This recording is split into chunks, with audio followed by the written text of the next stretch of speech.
Hello everyone, চলে এসেছি আবারও একটা নিত্য নতুন রেসিপি নিয়ে। আর সবাইকে ওয়েলকাম আমার রান্নাঘর মানে হেসেল পোস্ততে। আমি রিঙ্কি শুরু করছি আজকে নতুন রেসিপি এগ মাঞ্চুরিয়ান।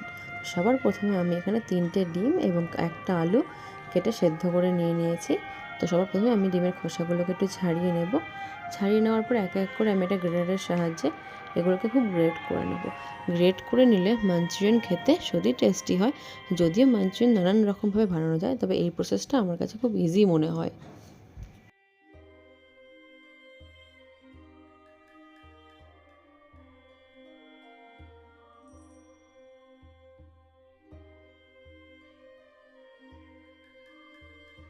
আমার ডিম আর আলু দুটোই গ্রেট করা হয়ে গেছে।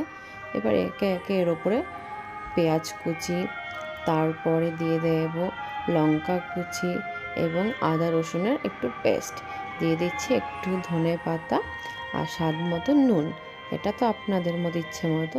তারপরে দিয়ে দিচ্ছি হলুদ গুঁড়ো, রেড চিলি পাউডার আর দিচ্ছি 2 চামচ মতো কর্নফ্লাওয়ার দিয়ে খুব ভালো করে এবার একটুখানি আমি এটাকে মিশিয়ে নেব।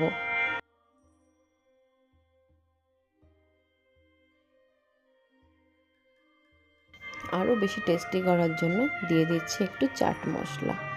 এবার আমি খুব ভালো করে এটাকে মেখে নিয়েছি। আর এবার এটা গোল গোল করে বলের মতো একটা আকৃতি করে রেখে দেবো।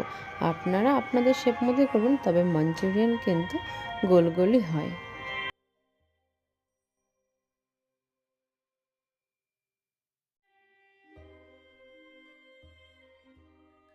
এখানে সবকটাই হয়ে গেছে, দেখুন ঠিক কতটা সুন্দর লাগছে দেখতে।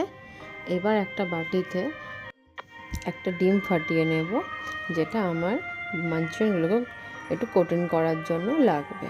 তো তার জন্য আমি ডিমটা দিয়ে দেবো একটুখানি নুন দিয়ে খুব ভালো করে এবার ফেটিয়ে নেব।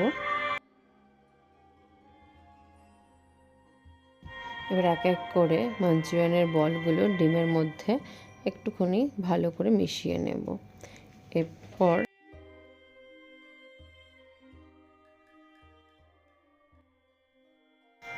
কড়াইতে একটু তেল নিয়েছি, তেলটা গরম হয়ে গেছে।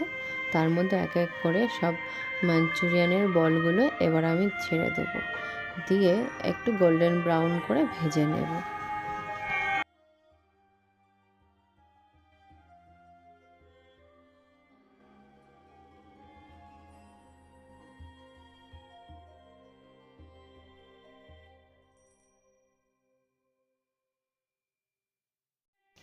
আমার প্রায় ভাজা হয়ে গেছে। এবার একটু পরে আমি এটাকে তুলে নেব। দেখুন ঠিক কতটা সুন্দর লাগছে দেখতে। আর একটা প্যানে একটু সাদা তেল দিয়ে দেব, দিয়ে তার মধ্যে একটু পেঁয়াজ কেটে দিয়ে দিচ্ছি। পেঁয়াজগুলো ঠিক এইভাবেই আপনারা কেটে নেবেন, যাতে ভালো লাগবে। তার সঙ্গে দিয়ে দিচ্ছি গোটা কয়েক কাঁচা লঙ্কা, দিয়ে খুব ভালো করে একটু ভেজে নেব। মিডিয়াম আঁচেই ভাজবো, খুব একটা এটাকে করবো না। আর পেঁয়াজটা ভাজা হয়ে গেলে তার মধ্যে দিয়ে দেবো আদা কুচি। আদা কুচির ফ্লেভারটা পেঁয়াজের মধ্যে ছড়িয়ে গেলেই দিয়ে দিচ্ছি টমেটো কুচি। টমেটোটাকে খুব ভালো করে একটুখানি মিশিয়ে নেব।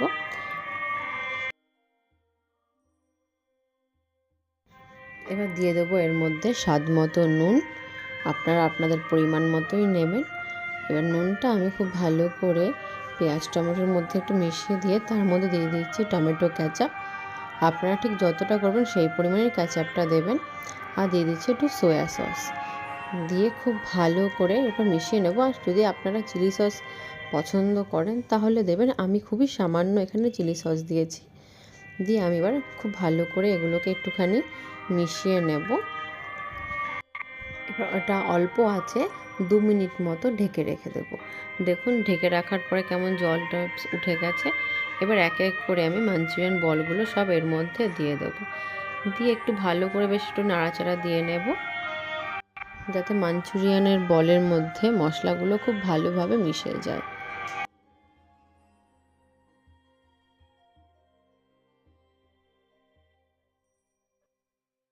আর এদিকে আমি একটা বাটিতে 2 চামচ মতো কর্নফ্লাওয়ার নিয়ে নেব, নিয়ে একটুখানি জল দিয়ে খুব ভালো করে একটু গুলিয়ে নেব।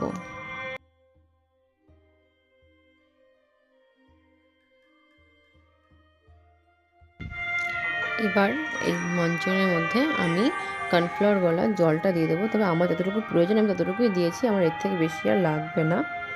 আপনারা কিন্তু আপনাদের পরিমাণ মতোই নেবেন, যদি মনে হয় এর থেকে বেশি দেবো তাহলে দেবেন। এবার আমি একটু ঢাকনা দিয়ে একটু ঢেকে দেব।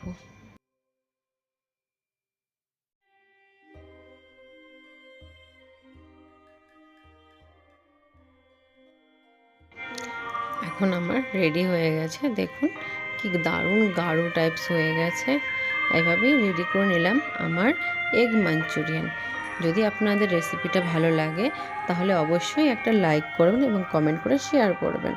আর যদি পরবর্তী কোনো ভিডিও দেখতে চান তাহলে অবশ্যই পেজটিতে সাবস্ক্রাইব করে যাবেন।